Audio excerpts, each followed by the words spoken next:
saw this winter? Ooh. I would definitely say the Westview Millard North game was really good. That was like regular season, but the state tournament was fun to watch too, for sure. What's this spring? What are your objectives as a veteran running back now? Yeah, I'm still hungry. I'm still trying to be the best running back in the country. So I'm out there every day trying to improve on everything, and just being a leader and helping out the younger guys coming along. Most importantly. Dana Holgerson's offense, is there anything now that you have to focus on just a little bit different in the new offense? Not just going out there and just it's routine plays. We work on it every day in practice.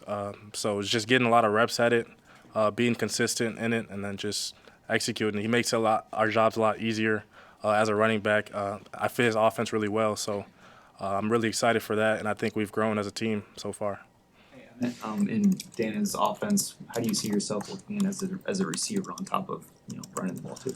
Yeah, that's a big part of this offseason for me. I don't want to just be a running back. Like I feel like I'm a weapon on the field, and so you can line me up in the slot. I'm able to run the ball, just do whatever the team needs for us to win. If it's more of a run-heavy game, I'll be able to run the ball. If it's more of a get out in space and go have a linebacker cover me, I'll be able to do that too. How important was after the bowl game? The talks with Dana, how important was your position in his offense you decided to come back and Yeah, it's extremely important. Coach Holgerson's a great guy. He has a great system, and I feel I fit really well in it. And so talking to him was big in terms of me coming back, and I'm just really excited to get it going this season. Can you kind of go back and speak to that? I know you put out kind of a heartfelt statement back in, I think it was December, just about your commitment to this place and why you feel strongly about Nebraska. What went into that for you, and how much of it was also impacted by those conversations you had with Coach Holgerson? Yeah, we had a lot of talks, but overall, I just led on my faith in God, and I kept praying about it, and I knew this was a place for me. Nebraska is a special place, and I know I deserve to be here, and my teammates and people around me are all special as well. So I feel like Nebraska is going to be, the team everybody wants to beat this year, and I just really believed in that, believed in him, believed in my teammates as well, and that led to me coming back here. But it's just a special place, and I love it a lot, and God ultimately led to that decision. Emmett, with the receivers you guys have added, what kind of potential do you see there with some of those weapons that you've brought in to go with this offense? Yes, sir. Dane and Isaiah, a couple of those transfer guys coming in have been really special. Dane's kind of like an older guy who's able to help out the younger guys, especially Cortez, some of the younger receivers too. We got a lot of talent in that room, so I expect us to put up a lot of points, be explosive. But I would just say in the offseason, I've seen the receiver group grow in terms of like the leadership part of it, bringing other guys along with them, and that's been big for us is finishing. So I'm really excited for that group going into this spring and the fall. In your group, there's a lot of, besides you, there's a lot of unknowns. What should we know about the guys behind you? You should know that we got, Coach E.J. Barthel, and we have a lot of running backs that can do a lot of different things. Versatile group overall. A lot of younger guys that are, coming out of high school but can do both. A lot of older guys, Quinnen's the junior now, Makai Nelson, Kenneth, a lot of speed in the room. So that's what you're going to see out there is a great group of guys that are versatile and is willing to do whatever for the team to win. Now that you're one of the more veteran guys in the room, what lessons do you take from Ramir as you move forward? Yeah, like I said, but Ramir is my brother, man. Just being the veteran is huge for me and my development as well. I feel like I've been a lot of a vocal leader this offseason. Just being able to help the younger guys. I was once a younger guy myself. Seems crazy saying that now, but just being able to help those guys and give them the advice that they need and being able to help them to be able to play on Saturdays because, I'm going to go out there and be the best version of me, but I'm not doing my job if I'm not setting them up to go play on Saturdays as well. How is your relationship? More of a weapon. How much is that something that Dana pushed onto you to become, and what kind of things were you working on to help achieve that during the offseason? To be a weapon? I would say I always wanted to be a weapon, but this is just a perfect chance for me to do that in his offense, and so he's just putting me in a great position to do that and show myself. So. What season did you do sort of work on that? Yes, sir. A lot of route running practice. I got 8 pounds of muscle on me now, so I'm able to be a lot stronger, stiff arms, little things like that.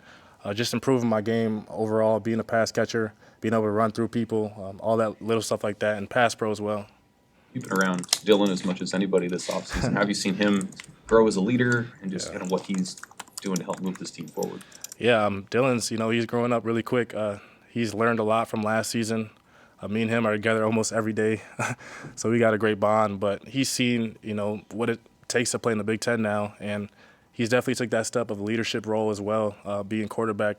You see him out there in all of our workouts. He's leading, he's helping other guys out, so that's going to be huge. And then our chemistry, as far as that off the field, our chemistry's been well off the field, and it's going to be well on the field as well. How much value do you think that can have? I mean, it's tough to be a true freshman and have to lead the team on the field the way that he did. How much value is there in him having that year under his belt? There's a lot of value in him having that year under his belt because now he knows what it looks like. He knows what it takes, and he can also teach the other guys, that are behind him. And I would say the game is just slowing down for a lot of us now. Me and Dylan were just talking about it. The game just becoming a lot more simple for both of us. So.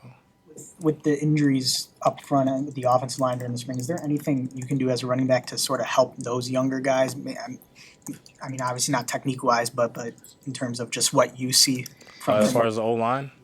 Yeah, and I would say Justin, Evans, Rocco, a lot of those older guys have been helping them out too.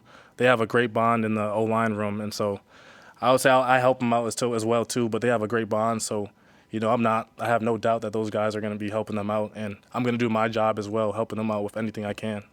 Emmett, I know it's just a couple practices in, but does it feel any different given some of the staff changes and some of the players that were added over the offseason? A little bit, but at the end of the day, it's just football. We're all out there playing the game that we love, and the game we played ever since we was a little kid. So it's not much different. We're playing football, adapting to different offenses, and dang, I don't know what that was. All right, adapting to different, offense, and it's just football at the end of the day. So it's not much different. We're all farther along than we were in the past, I would say, because we got a lot of guys who've seen what it takes, and we can all lead now and help each other out. It's been a longer process for you, right? Being a red shirt and then being in a reserve role, injuries happen. You come on, you're expected to play. Last year, kind of dual back role. Now it's your room essentially. You're the running back. Through that process, I'm sure you wanted to burst onto the scene your freshman year. You wanted to play right away, but during this kind of longer process, get to where you are. What do you think is one key thing or key things that you took along that way that really resonated with you? I would say two things. I would say my faith and my confidence. Those two things have gotten me through, every obstacle that has been thrown at me. And I haven't really took failure as just failure. I've took it as just like a lesson, and I've really learned from it and grew. And so now I know you say now I'm like in the lead role or anything, but I'm still hungry. I'm still trying to prove myself and be the best running back. I'm not going to be satisfied at all. I never will be satisfied.